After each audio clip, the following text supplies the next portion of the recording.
think one of the best moments in horsemanship is the moments that you feel that your horse is enjoying the riding.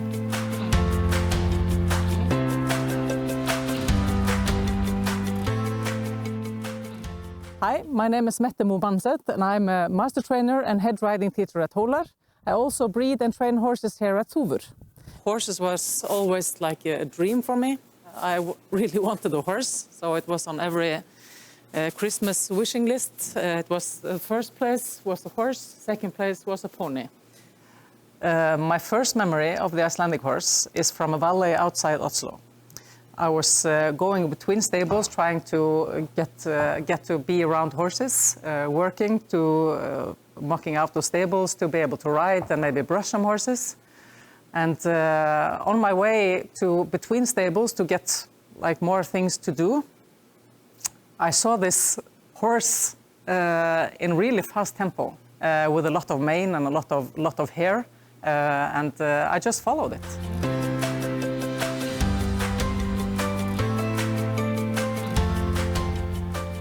What for me was, I think, interesting or like fascinating with the Icelandic horse, it was the robust look of it, that you could ride it like everywhere, that you could ride like really fast, and we did a lot of cantering or galloping together, see who was fastest, and really like playing around. I have a playful riding.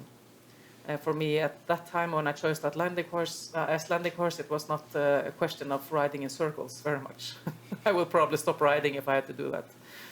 But later on I got a more interest in riding in circles and doing like more proper things. But in the start it was the fun and the play. When you train in nature, you will have challenges for the horse, so it has to stabilize their body the whole time, and that's actually one of the biggest things the horses has to do, is to get stabilized on the rider. So it will do that on its own quite much, so it will learn to use its body in a better way, and like training up hills and down hills, and maybe even like in circles, up hills and down hills. That can be very, very useful, because you will train different muscle groups and it will learn how to carry a rider in a better way, I think. And also it gets a little more interesting for the rider and the horse to be out in nature. I think that if you want to get the best out of the horse, you have to get it motivated. So you have to get the horse's mind with you. Of course, it's really good and it's necessary to know how the body works. So you will ask the horse to do something it can actually do, and that you know how to train it so it can physically do it. But without the mind and without a motivated horse, you have only like 400 kilos of meat, which is very difficult to work with. One of the best moments in horsemanship is the moments that you feel that your horse is enjoying the riding. That you feel that when you go into the box, it's actually really happy to see you, and that you can feel when you're riding that the horse is joyful.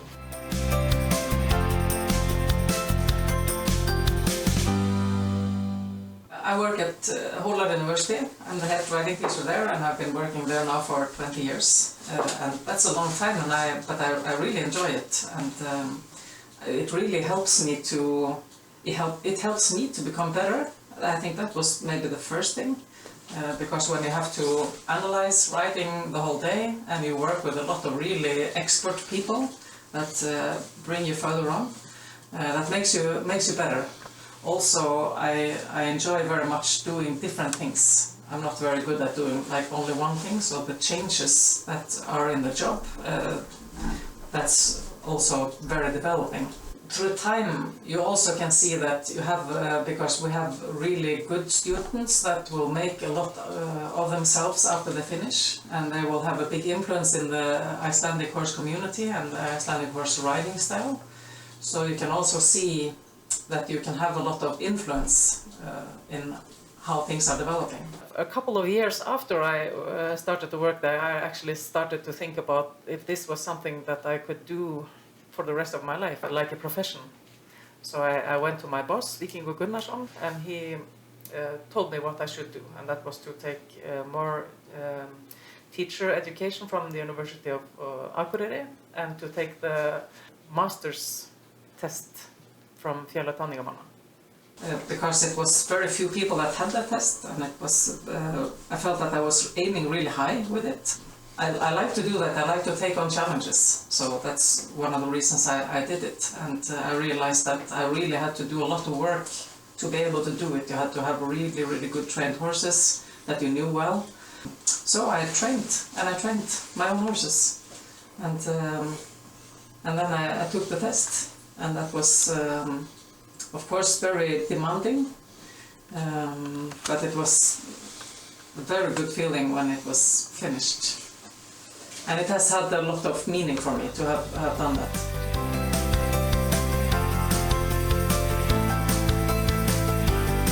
Breeding goals for me is, well, why I'm breeding is because I want to breed my own horses. And each horse each foal that comes is like a new fairy tale. So the journey from its born, or actually from I meet their parents and put them together, and then they're born, and then I watch them grow up, and then I start to train them and try to do like the most out of it. And hopefully it will be a good horse. This journey is that's the reason why I'm breeding. And what I like to breed is a horse that I can use for competitions, a horse that is good, trainable. And what I like about horses is usually that they are light in their mind, that they're like happy horses, and that they are light in how they're moving, and that the gaits are springy and natural. That's what I'm looking for. So to do that, you would have to have a good neck and a good back of the horse. I think that's probably one of the most important things. Just like you.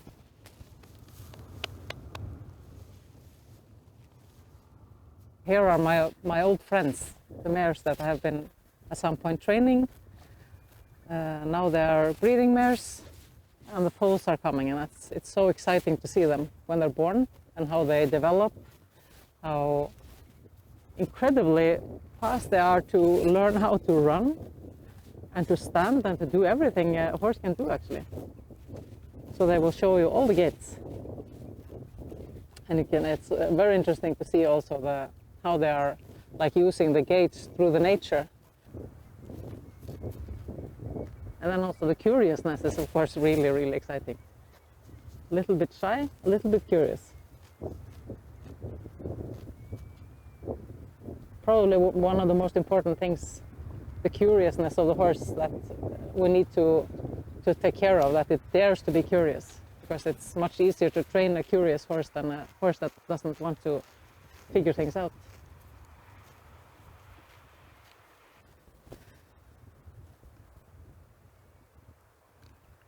I think actually this is one of the best places in the world, I think.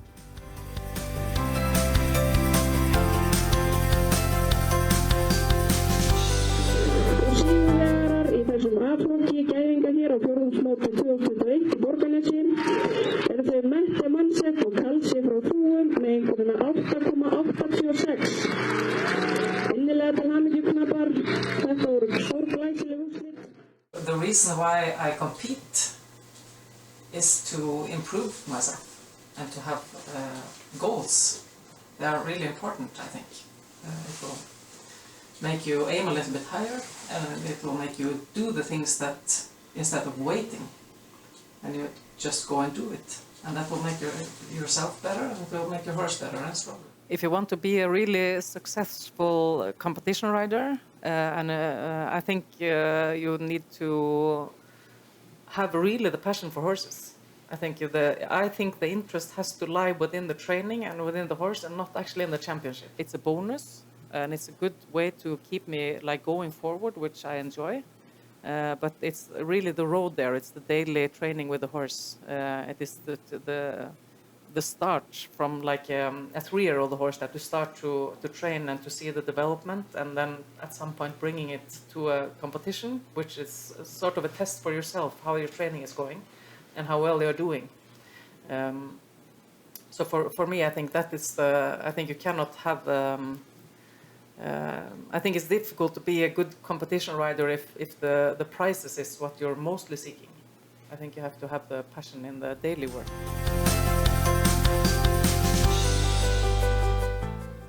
If I were to give some advice to young horse people that wants to be in horses and be a good rider and a good horseman, which I think is as important, I would advise them just to be enough around horses. Just take all opportunities that you have and learn from every horse. Learn from every horse person, because you never know who will teach you the most important things. It doesn't have to be a famous person, it doesn't have to be a famous horse or a competition horse, it could be just anyone. So pay attention. Riding, of course, is important, but just being around horses, I think, is just as important. Taking care of them, brush them, notice what they're doing, and remember that a horse is a horse. It's not a human being, it's not a dog, it's not a car, it's a horse. So understand the horse as a horse.